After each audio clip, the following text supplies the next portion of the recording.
बिस्मिल्लाहिर्रहमानिर्रहीम यसिर वला तुअस्सिर वतवल्लिल खैर आमीन। कुछ नीचे कर उसको। ठीक, ओके।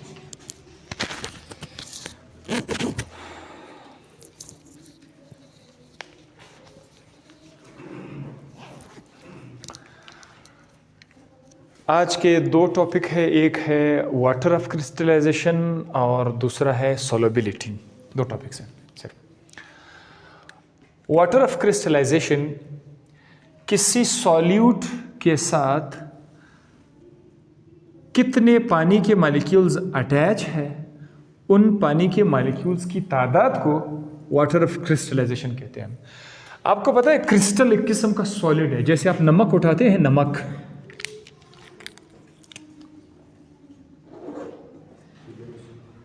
तो जो नमक का एक पीस है, इसको कहते हैं नमक का क्रिस्टल। अब शुगर के भी क्रिस्टल होते हैं, खासकर जो आयोनिक कंपाउंड होते हैं वो क्रिस्टल फॉर्म में होते हैं। क्रिस्टल, क्रिस्टल मींस एक ऐसा सॉलिड जिसके अंदर एटम्स तरतीब से पड़े हुए हों। किस चीज से?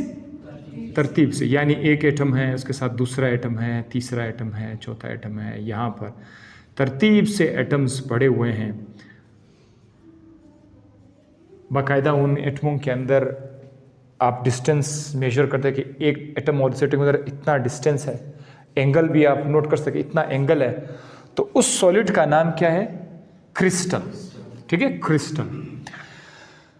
ये क्रिस्टल्स जब भी वाटर के अंदर बनते हैं, बीकर के अंदर, सपोज करते हैं बीकर के अंदर क्या मौजूद है? पानी मौजूद है। अगर तो आपका कोई क्रिस्टल बन रहा है पानी के अंदर, अब सोडियम क्लोराइड कैसे बनेगा? Na के साथ क्लोरीन अटैच हो जाएगा तो क्रिस्टल बन जाएगा। तो जो क्रिस्टल्स पानी के अंदर बन जाएंगे, मैं अब यहां पर इस तरह दायरे लिखता हूं कि ये एक क्रिस्टल है, ये दूसरा क्रिस्टल है, तीसरा क्रिस्टल है, बहुत सारे क्रिस्टल्स बन रहे हैं। जब ये क्रिस्टल बनेंगे, फिर आप पानी को फेंक दो, बेशक इसे पानी फेंक दो, क्रिस्टल आपके पास अलग से आपको मिल जाएंगे। ठीक है,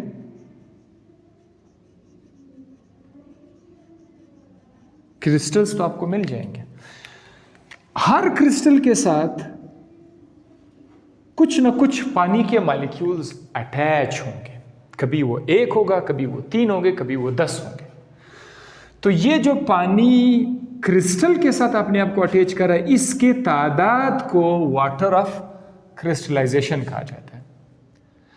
फॉर एग्जाम्पल, कॉपर सल्फेट एक सॉल्ट है, ये भी एक क्रिस्टल है, सॉलिड है।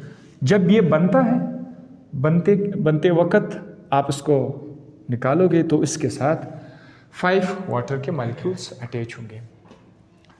इसी तरह बेरियम क्लोराइड के साथ 2 वाटर मॉलिक्यूल, मैग्नीशियम सल्फेट के साथ 7 वाटर के मॉलिक्यूल, सोडियम कार्बोनेट के साथ 10 वाटर के मॉलिक्यूल्स। तो इसका वाटर ऑफ क्रिस्टलाइजेशन 10 है, इसका वाटर ऑफ क्रिस्टलाइजेशन 5 है, 2 है और 7 है। आप लोग इसका ये जो वाटर ऑफ क्रिस्टलाइजेशन है, इसकी परसेंटेज भी आप मालूम कर सकते हैं कि वैसे परसेंटेज मालूम करने का तरीका क्या है? परसेंटेज मालूम करने का तरीका, आपके पास आपका केमिस्ट्री के पेपर में टोटल 100 मार्क्स हैं, टोटल 100 मार्क्स है सपोज करते हैं, और आपने उसमें 60 नंबर हासिल किए हुए हैं। तो आप अपना परसेंटेज कैसे फाइंड करोगे? टोटल नंबर जितना आपने ऑब्टेन किया वो लाइन के ऊपर लिखो, टोटल नंबर को आप लाइन के नीचे लिख दो, और 100 के साथ आपने मल्टीप्लाई करना है, तो आपके पास परसेंटेज आ जाएगा ना। इसी तरह इन क्रिस्टल्स के अंदर कितना पानी का परसेंटेज है, 10% पानी है, 20% पानी है, 60% पानी है, उसको भी आप लोग फाइंड कर सकते हैं। उसके लिए हम आपको एक चीज़ बताते हैं। पहले तो आप याद रखिएगा कि ये जो क्रिस्टल है जिसके साथ पानी के मॉलिक्यूल्स अटैच हैं, इस क्रिस्टल को हाइड्रेट कहा जाएगा। ये जो पूरा क्रिस्टल है, इसको क्या कहा जाएगा? हाइड्रेट, क्योंकि इसके साथ हाइड्रा वाटर है, तो ये तो हाइड्रेट, ये भी हाइड्रेट है, ये भी हाइड्रेट है, ये भी हाइड्रेट है। जब आप इस हाइड्रेट को पहले इसका मास फाइंड करें, हाइड्रेट का मास फाइंड कर दे, पहले आप इसको तोल दो। सपोज आपको मिल जाएगा 3 ग्राम या 5 ग्राम, फर्ज करते हैं 5 ग्राम। जस्ट मैं आपको एक मिसाल बता रहा, इस हाइड्रेट का वजन आपने नोट किया 5 ग्राम। उसके बाद आप क्या करो, आप इसको हाइड्रेट को आप गर्म कर दो। क्या कर दो? गर्म कर दो। गर्म करने से क्या होगा, ये जो वाटर का मॉलिक्यूल है ये निकल जाएगा। जब ये निकल जाएगा तो हमारे पास क्या बचेगा, सिर्फ और सिर्फ NO2CO3 क्रिस्टल बच जाएगा। अब इसी क्रिस्टल का भी आप लोग मास फाइंड करें। ऑफ कोर्स इसका मास 5 ग्राम से कम आएगा। तो चलो मैं आपको जस्ट एक एग्जांपल बताऊंगा, दैट इज 2 ग्राम, या आप इसको 3 ग्राम कर दे। कितना? 3 ग्राम कर दे। हम अपने आसानी के लिए कि हमारा कैलकुलेशन आसान हो जाए, मैं जस्ट इसको 6 कर देता हूं ताकि कैलकुलेशन आसान हो जाए। 6 ग्राम 3 ग्राम। अब इसका परसेंटेज फाइंड करने का तरीका क्या होगा, टोटल हाइड्रेट का नीचे लाइन के नीचे हाइड्रेट का मास लिखेंगे, हाइड्रेट का मास लिखेंगे, और यहां पर जितना आपके पास था पहले, मतलब वो जो कम है वो यहां पर आप लोग लिखोगे। 3 ग्राम आप यहां पर लिखोगे। ये का मास ऑफ द एनहाइड्रस है जिसे पानी आपने रिमूव किया हुआ है। तो चलो मैं इसको अभी यहाँ पर डायरेक्ट वैल्यूज पुट कर लेता हूँ। 3 ग्राम और 6 ग्राम मल्टीप्लाई बाय 100 कर लेते हैं। अच्छा, 3 को 6 पे डिवाइड करें, कितना बनेगा? 0.5। 0.5 को 100 के साथ मल्टीप्लाई कीजिए, 50%। ठीक है, तो इस तरह से आप परसेंटेज भी फाइंड कर सकते हैं। ये भी बुक में था तो मैंने आपको जल्दी बता दिया बस।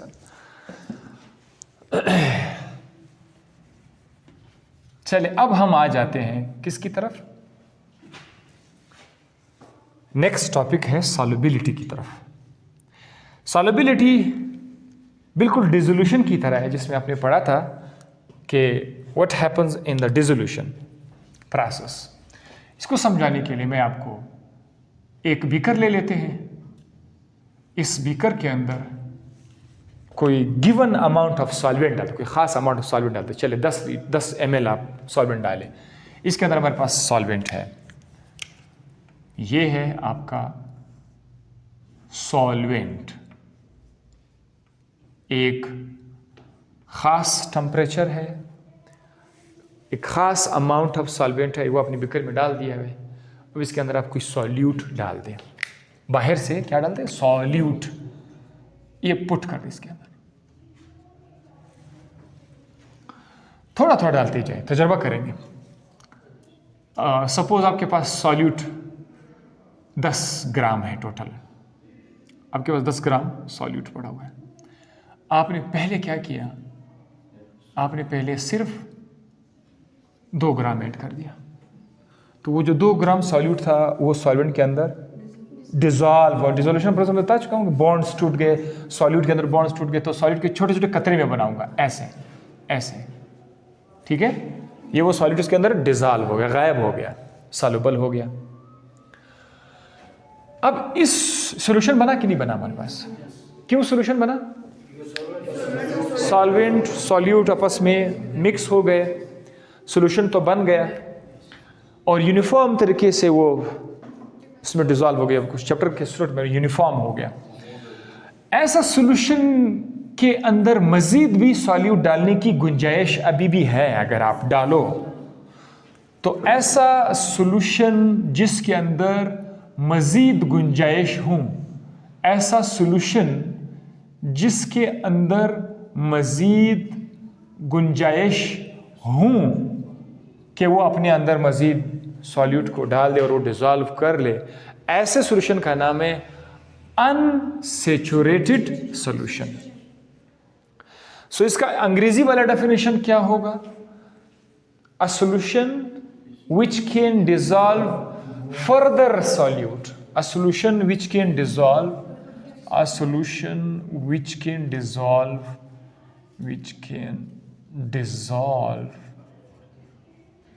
further solutes,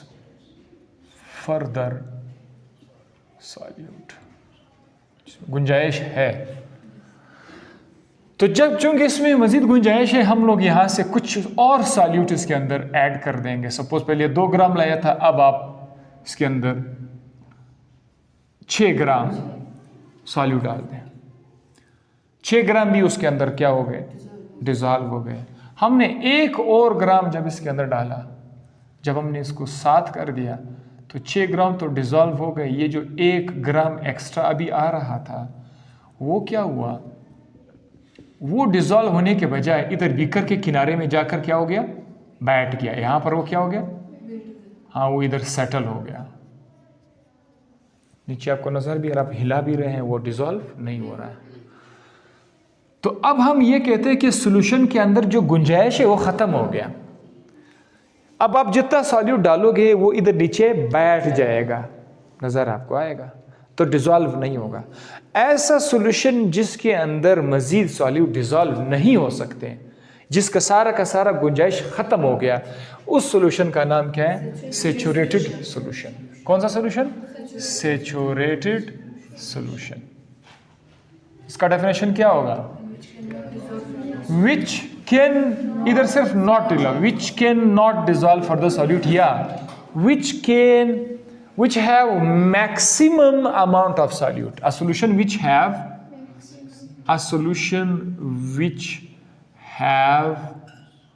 maximum amount of solute dissolved। ये भी एक डेफिनेशन, एक ऐसा सॉल्यूशन जिसमें मैक्सिमम अमाउंट सॉल्यूट डिजॉल्व हो गया है, उस सॉल्यूशन का नाम है सैचुरेटेड। और इसमें जिसमें कम सॉल्यूट डिजॉल्व हो गए, मजीद गुंजाइश है, ये अनसैचुरेटेड। जिसमें ज्यादा सॉल्यूट डिजॉल्व हो गए, मजीद गुंजाइश नहीं है, दैट इज सैचुरेटेड सॉल्यूशन। अब आपको मैं बताता हूं सॉल्युबिलिटी का डेफिनेशन, जरा चेक करिए, आपको समझ आया। आप देखो, maximum amount of solute that can dissolve in the given quantity of solvent under the given condition। कुछ खास हालात में आपके पास जो खास अमाउंट ऑफ सॉल्वेंट है, उसके अंदर जितना ज्यादा सॉल्यूट डिजॉल्व हुआ है, उसकी जो अमाउंट है, दैट इज सॉल्युबिलिटी। सपोज इस सॉल्यूट को मैं नाम देता हूं सॉल्यूट ए। क्या नाम देता हूं, सॉल्यूट ए। अब आपसे कोई पूछे कि यार ये जो सॉल्यूट ए है, इसकी सॉल्युबिलिटी कितनी है, तो आप उसको 1 ग्राम बताओगे या 2 ग्राम बताओगे या 6 ग्राम बताओगे या 10 ग्राम बताओगे?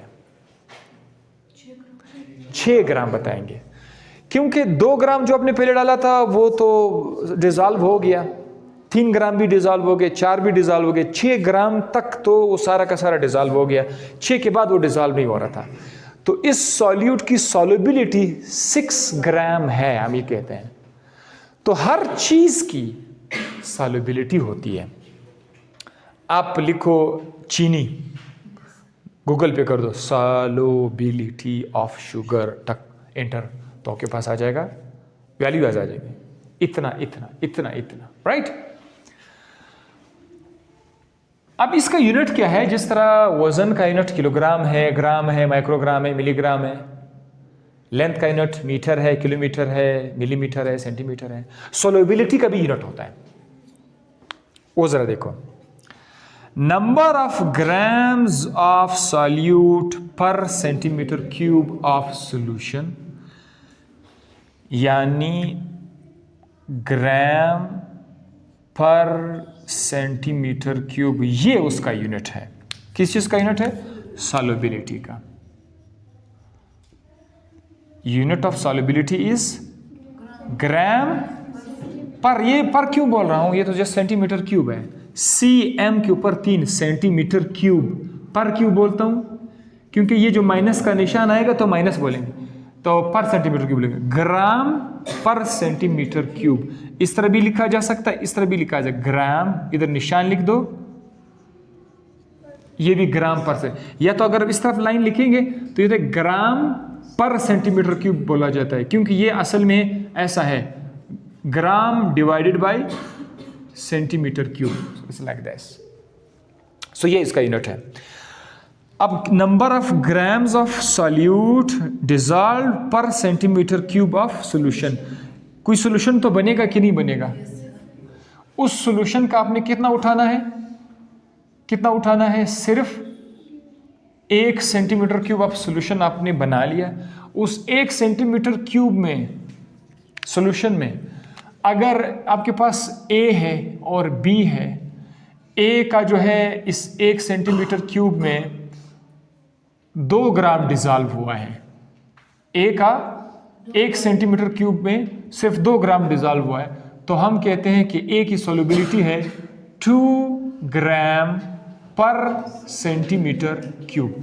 अब जो B है, हमने देखा कि B जो है उसका 1.5 ग्राम डिजॉल्व हो गया था 1 सेंटीमीटर क्यूब सॉल्यूशन में, 1.5 से आगे वो डिजॉल्व नहीं हो रहा था, तो हम कहेंगे कि B की सॉल्युबिलिटी कितनी है, 1.5 ग्राम पर सेंटीमीटर क्यूब। सो हर चीज की सॉल्युबिलिटी होती है, उसका इस तरह नंबर लिखा होगा 2 ग्राम पर सेंटीमीटर क्यूब, 1.5 ग्राम पर सेंटीमीटर क्यूब, 0 पॉइंट समथिंग कुछ नंबर होगा और आगे क्या लिखा होगा, ग्राम पर सेंटीमीटर क्यूब। तो ये सॉल्युबिलिटी आ गई, ठीक है।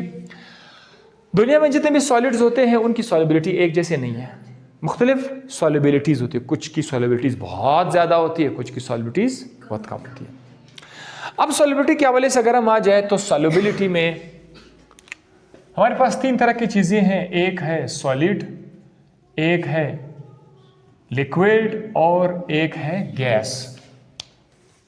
सॉलिड को किसी सॉल्वेंट में डालेंगे तो उसकी भी सॉल्युबिलिटी होती है, लिक्विड को भी किसी सॉल्वेंट में डालेंगे तो लिक्विड की भी सॉल्युबिलिटी होती है, और गैस को भी आप लिक्विड के अंदर डालें तो उसकी भी सॉल्युबिलिटी होती है। हमने अब ये देखना है कि कौन कौन से चीज़ें सॉल्युबिलिटी को तेज़ करते हैं इन चीज़ों के, और कौन कौन सी चीज़ें सॉल्युबिलिटी को कम करते हैं, हमने ये देखना है। तो वो है फैक्टर्स अफेक्टिंग द सॉल्युबिलिटी।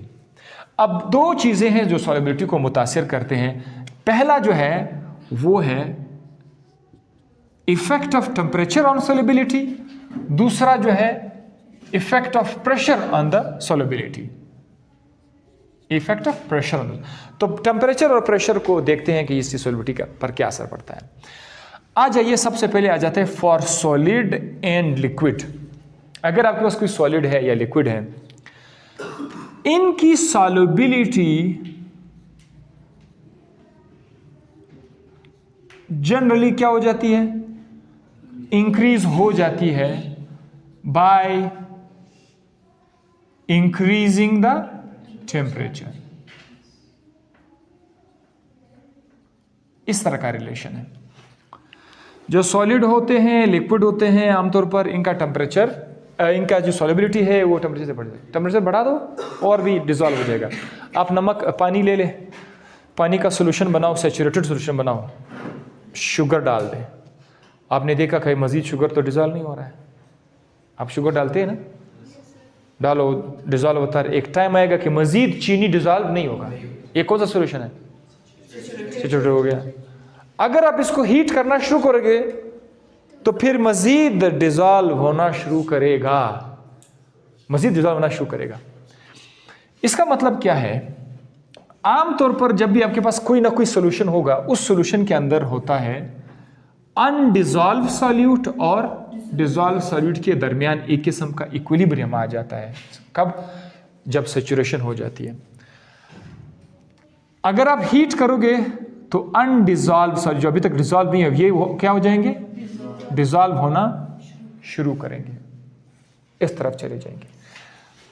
और अगर आप उसको ठंडा कर दोगे तो ये जो डिजॉल्व सॉल्यूट, इसमें से कुछ सॉल्यूट वापस क्या बन जाएंगे, अनडिजॉल्व हो जाएंगे। तो ये दोनों प्रोसेस क्या करें, चल रहे होते हैं। एक स्टेज आएगा, इक्विलिब्रियम पे पहुंच जाएगा। इक्विलिब्रियम का मतलब ये है कि ना तो इसके अमाउंट में मजीद इजाफा हो रहा है, ना इसके अमाउंट में मजीद इजाफा हो रहा है। This is called equilibrium.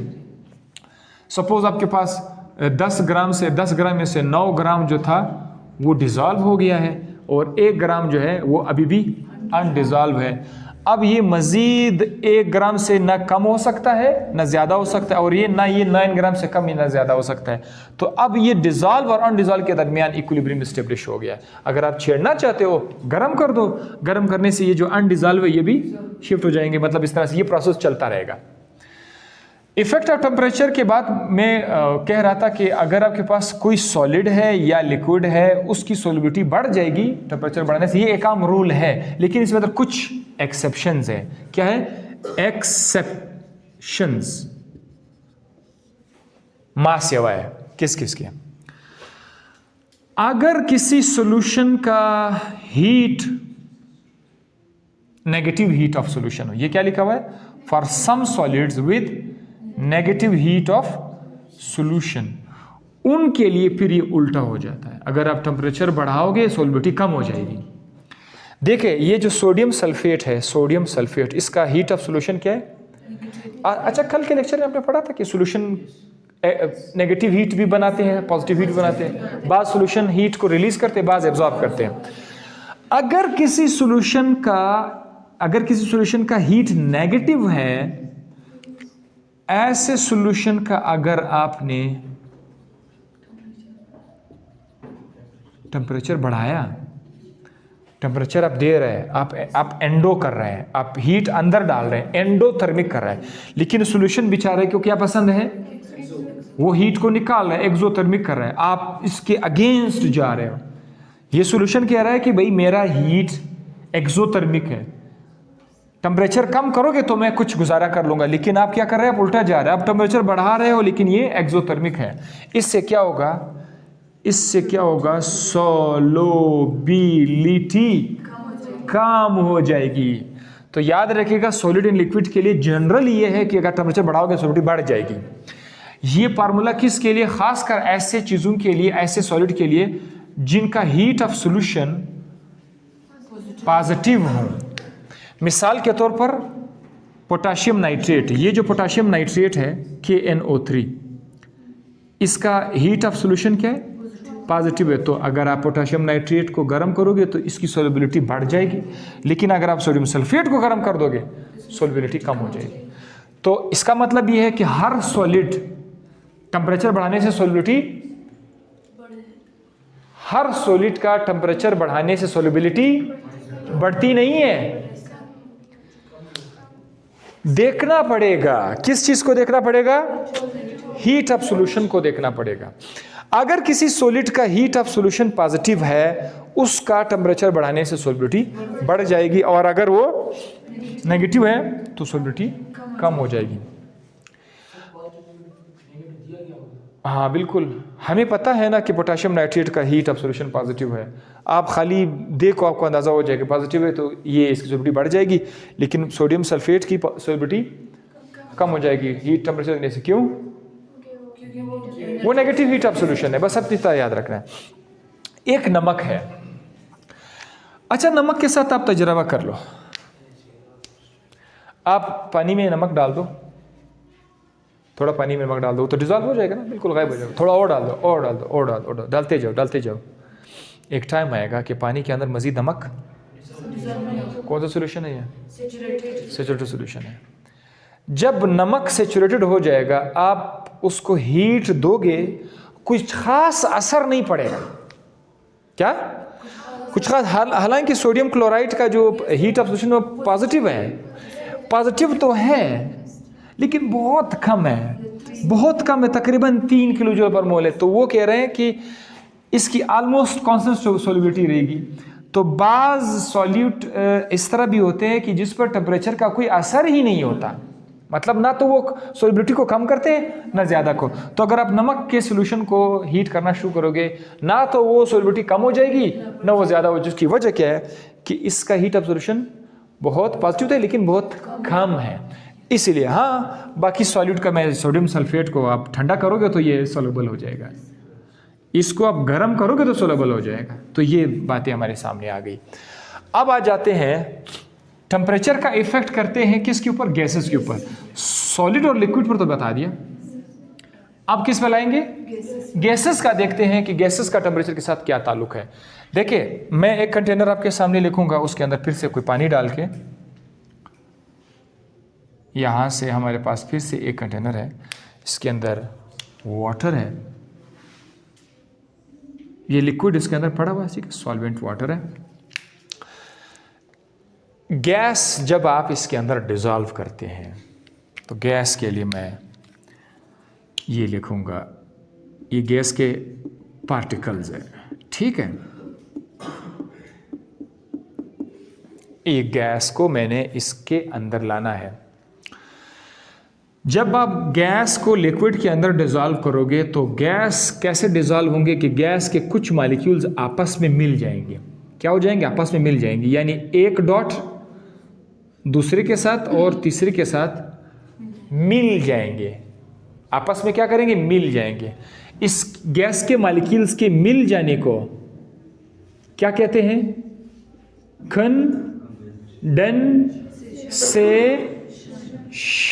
Condensation. जब गैस के मॉलिक्यूल्स आपस में मिल जाते हैं उसको कंडेंसेशन बोलते हैं। यूं समझ लीजिए कि अब ये गैस एक छोटा सा लिक्विड का कतरा है, ड्रॉपलेट है।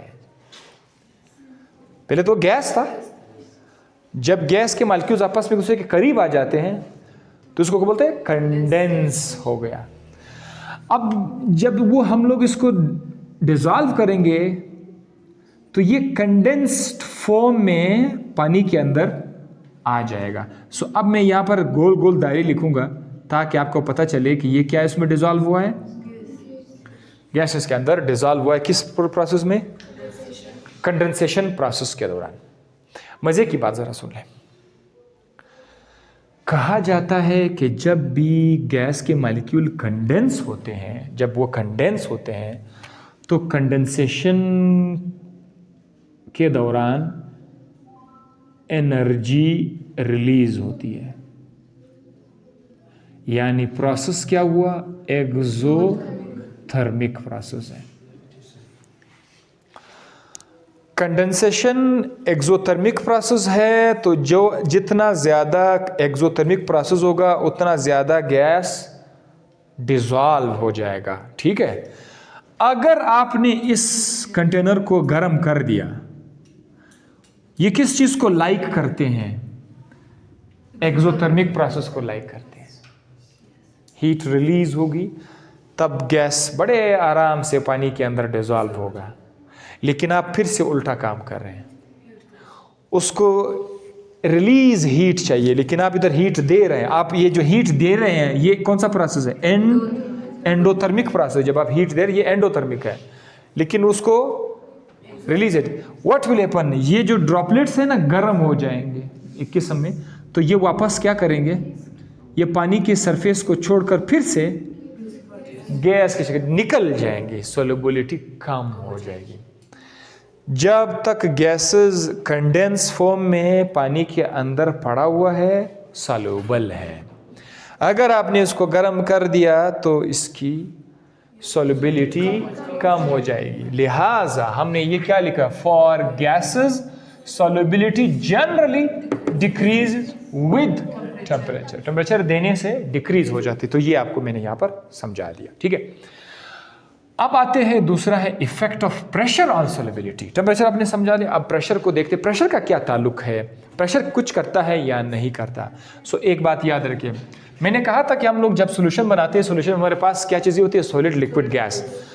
तो प्रेशर का इफेक्ट कोई नहीं होता अगर आपने सॉलिड और लिक्विड की सोल्यूशन की बात करनी, उधर कोई ऐसा सच वो नहीं है।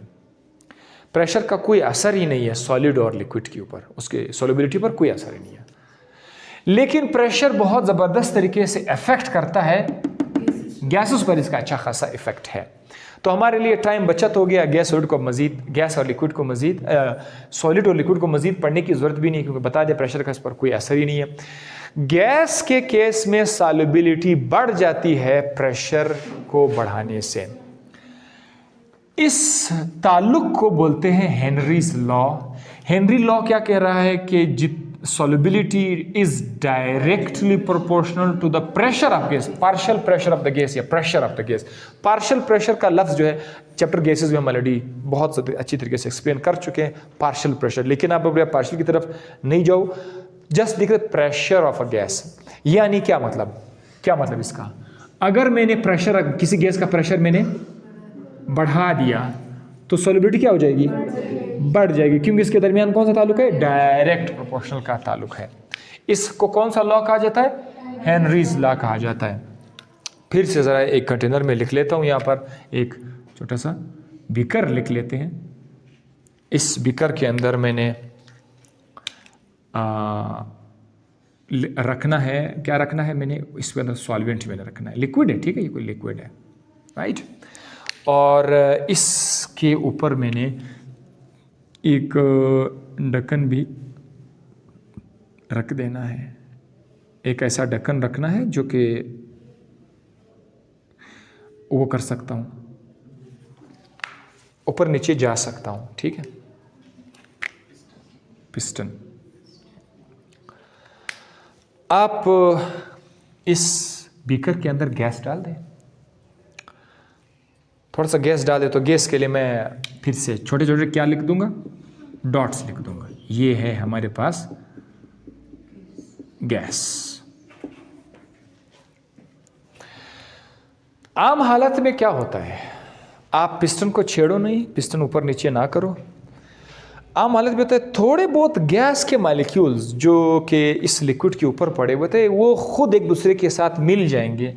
यानी एक गैस का मॉलिक्यूल दूसरे गैस के मॉलिक्यूल के साथ मिलके क्या हो जाएगा, कंडेंस हो जाएगा। तो मैं फिर से 3 छोटे छोटे डॉट्स को एक छोटे से गोल दायरे में बंद कर देता हूँ, ताकि आपको पता चले कि ये क्या हुआ है, कंडेंस हुआ है और ये लिक्विड के अंदर आ गया है। सो कुछ गैस तो खुद ब खुद से डिज़ोल्व हो जाएंगे, तो ठीक है।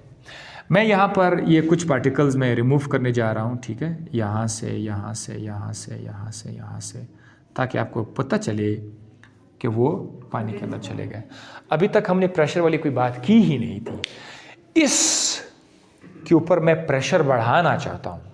किस पर, ये जो गैस है ना, इसके ऊपर मैं प्रेशर ज़्यादा करना चाहता हूँ। क्या करना पड़ेगा, पिस्टन को नीचे दबाओ। जब आप पिस्टन को नीचे दबाएंगे, नीचे की तरफ ले आएंगे, तो ये मॉलिक्यूल्स एक दूसरे के करीब आएंगे। ये क्या करेंगे, एक दूसरे के करीब आएंगे। तो अब पहले डिस्टेंस इतना था, अब उसके बाद डिस्टेंस कुछ इस तरह से हो जाएगा।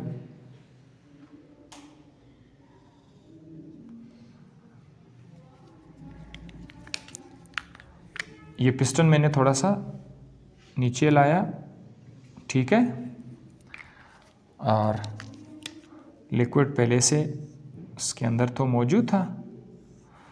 अब क्या होगा, वो जो, चलो मैं इसको थोड़ा सा बढ़ा करके लिख लेता हूँ, थोड़ा सा बढ़ा करके लिख लेता हूँ। पिस्टन आपने इतना तक लिया है। अब जो मॉलिक्यूल्स है 1 2 3 4 5 6 7 8 9 10 11, 1 2 3 4 5 6 7 8 9 10 11। ये पहले दूर दूर थे, अब ये थोड़े क्या हो गए, करीब आ गए। करीब क्यों आ गए, क्योंकि आपने ये जो पिस्टन था ये आपने नीचे की तरफ दबाया और वो मॉलिक्यूल्स के ऊपर प्रेशर ज़्यादा हुआ, तो वो एक दूसरे के करीब आ गए। प्रेशर ज़्यादा करने से इनकी कंडेंसेशन बढ़ जाएगी।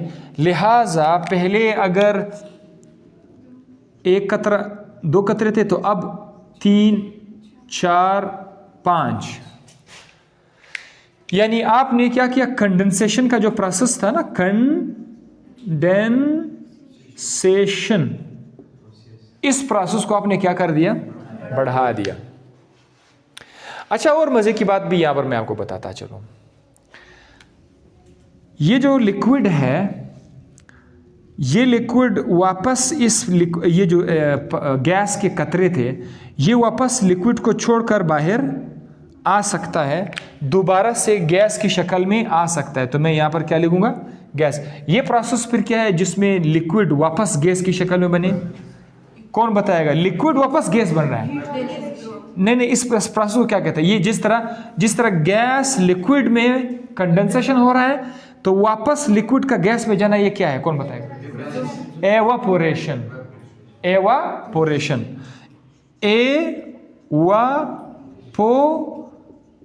एवापोरेशन। तो ये दो प्रोसेस चलते रहेंगे। पहले क्या था? लिक्विड कंडेंसेशन थे, कंडेंसेशन से वो क्या हो रहा था? एवापोरेशन हो रहा था।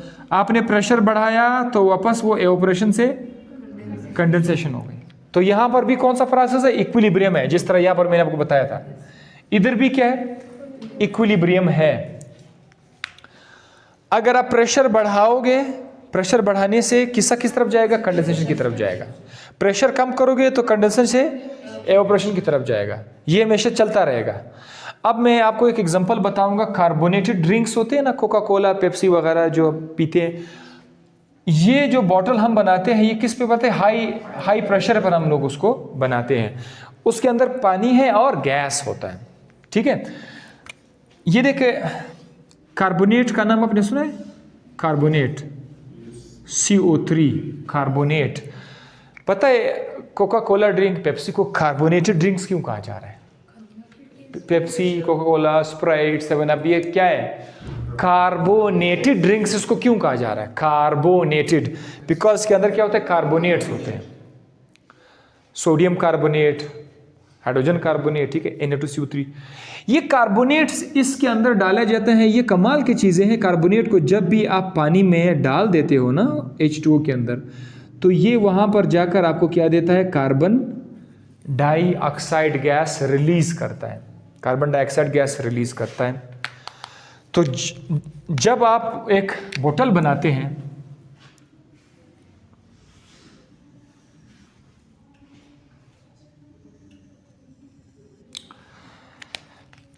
हम इसके अंदर पानी तो डाल देते हैं, साथ ही साथ वो जो कार्बोनेटेड गैस होता है, वो गैस इसके अंदर हम लोग प्रेशर से डिसॉल्व करके इसके ढक्कन को क्या कर देते हैं? सील करके बिल्कुल बंद कर देते हैं। अब ये अगर ये डिसॉल्व है भी तो किस लिए डिसॉल्व है? प्रेशर की वजह से। हमने इसको प्रेशर डाल के वो गैस को अंदर डाल दिया। जब आप ढक्कन खोल देते हैं, क्या आपने नोट किया हुआ है कि बोतल के अंदर आपको क्या नजर आते हैं? छोटे छोटे बुलबुले, गैस के बुलबुले आपको ऊपर की तरफ आते हुए नजर आएंगे, और वहां आकर ये फट जाते, उसके बुलबुले फट जाते हैं, वापस गैस की शक्ल में आ जाते हैं। फिर आप अपना नाक जरा इसके करीब ले आओ तो इसकी खुशबू आपको यहाँ से नजर आए, क्योंकि वो जो गैस इसके अंदर हमने जोर जबरदस्ती डिसॉल्व किया था। आपने बाहर से जब ढक्कन खोला मतलब आपने, जी हाँ, प्रेशर आपने कम कर दिया। प्रेशर कम कर दिया, वो तो हाई प्रेशर पे डिसॉल्व हुआ था। हाई प्रेशर, ज्यादा प्रेशर करने से सॉल्युबिलिटी बढ़ जाती है। आपने प्रेशर बढ़ाया था तो वो सॉल्युबल था। प्रेशर ढक्कन हटाया तो प्रेशर आपने रिलीज कर दिया। ये गैस आस्ता आस्ता क्या करेगा? यहाँ पर जो लिक्विड था, जो डिसॉल्व हुआ था, जो गैस लिक्विड की शक्ल में था, वो वापस निकलना शुरू करेगा।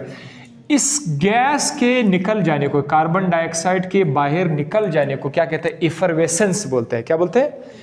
इफरवेसेंस। आपने कुछ मेडिकल में दवाइयाँ देखी, टैबलेट्स, कैल्सी टैबलेट्स लोग खाते हैं ना, पानी में डालने से वो क्या करते हैं?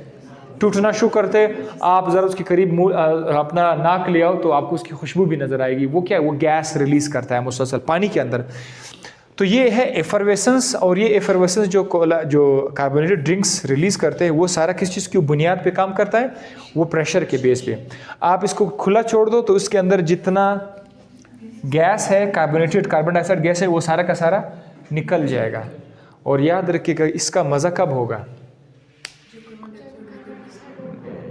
जैसे ही आपने उसका ढक्कन खोला और फ़ौरन पीते हुए इसका ज़्यादा मज़ा आता है कि नहीं? लेकिन अगर आप इसका ढक्कन खोल के छोड़ दो, खुला छोड़ दो, फिर आप उसको पी लो, इसका मज़ा कुछ और होता है कि नहीं? क्योंकि वो जो मज़े की चीज़ थी, कार्बोनेटेड समथिंग, वो यहाँ से निकल जाएगा। पीना तो फिर भी है, कौन छोड़ता है ना? सो ये था solubility of gases, effect of pressure on the solubility. Gases की सॉल्युबिलिटी अगर आपने बढ़ानी है, प्रेशर बढ़ाओ। अगर प्रेशर कम किया तो सॉल्युबिलिटी क्या हो जाएगी? कम हो जाएगी। सो ये सारा का सारा प्रोसेस आज हमने देखा। आज हाइड्रेट्स पढ़ा, वाटर ऑफ क्रिस्टलेशन पढ़ा, वाटर ऑफ क्रिस्टलाइजेशन क्या है? पानी के मॉलिक्यूल्स की तादाद जो किसी क्रिस्टल के साथ अटैच होते हैं, 2, 4, 6, 8, 10 जितने भी हैं। इसके बाद हमने क्या पढ़ा? सैचुरेटेड अनसैचुरेटेड सोल्यूशन पढ़ा। सैचुरेटेड अनसैचुरेटेड सोल्यूशन वो होते हैं जिसमें मजीद गुंजाइश हो, दैट इज कॉल्ड अनसैचुरेटेड, जिसमें गुंजाइश खत्म हो जाए अनसैचुरेटेड। फिर हमने सॉल्युबिलिटी पढ़ा कि किसी भी चीज़ की मैक्सिमम अमाउंट किसी फिक्स अमाउंट ऑफ सॉल्वेंट के अंदर जो डिजॉल्व हो जाए उसकी अमाउंट को बोलते हैं सॉल्युबिलिटी। सॉल्युबिलिटी का यूनिट क्या है? ग्राम पर सेंटीमीटर क्यूब। और उसके बाद हमने देखा 2 तरह के चीज़ें कि वो सॉल्युबिलिटी को इफेक्ट करते हैं, टेम्परेचर का सॉल्युबिलिटी पर इफेक्ट और प्रेशर का। हमने देखा कि टेम्परेचर अक्सर क्या करते हैं? सॉल्युबिलिटी को बढ़ाते हैं, लेकिन फिर भी देखना पड़ा जिन जिन सॉलिड्स का हीट ऑफ सॉल्यूशन पॉजिटिव है उसका टेम्परेचर देने से सॉल्युबिलिटी बढ़ रही थी, और जिन जिन सॉलिड्स का हीट ऑफ सॉल्यूशन नेगेटिव था उसका टेम्परेचर बढ़ाने से उसकी सॉल्युबिलिटी कम हो जाती थी। और फिर हमने प्रेशर पढ़ा था कि प्रेशर का भी टेम्परेचर का इफेक्ट हमने गैस पे नहीं देखा था। गैस पे टेम्परेचर का इफेक्ट क्या था कि टेम्परेचर बढ़ाओगे तो सॉल्युबिलिटी कम हो जाएगी। और फिर हम प्रेशर पर आ गए कि प्रेशर जो है सॉलिड और लिक्विड पर तो कोई असर ही नहीं करता, अलबत्ता गैसेस की सॉल्युबिलिटी पर उसका असर है। गैसेस में क्या है कि प्रेशर बढ़ाने से सॉल्युबिलिटी बढ़ जाती है, प्रेशर कम करने से सॉल्युबिलिटी कम हो जाती है। कोका कोला, स्प्राइट, जितने भी कार्बोनेटेड ड्रिंक्स है वो किस रूल पे काम करते हैं? वो इसी प्रेशर, इफेक्ट ऑफ प्रेशर के रूल पे काम करते हैं।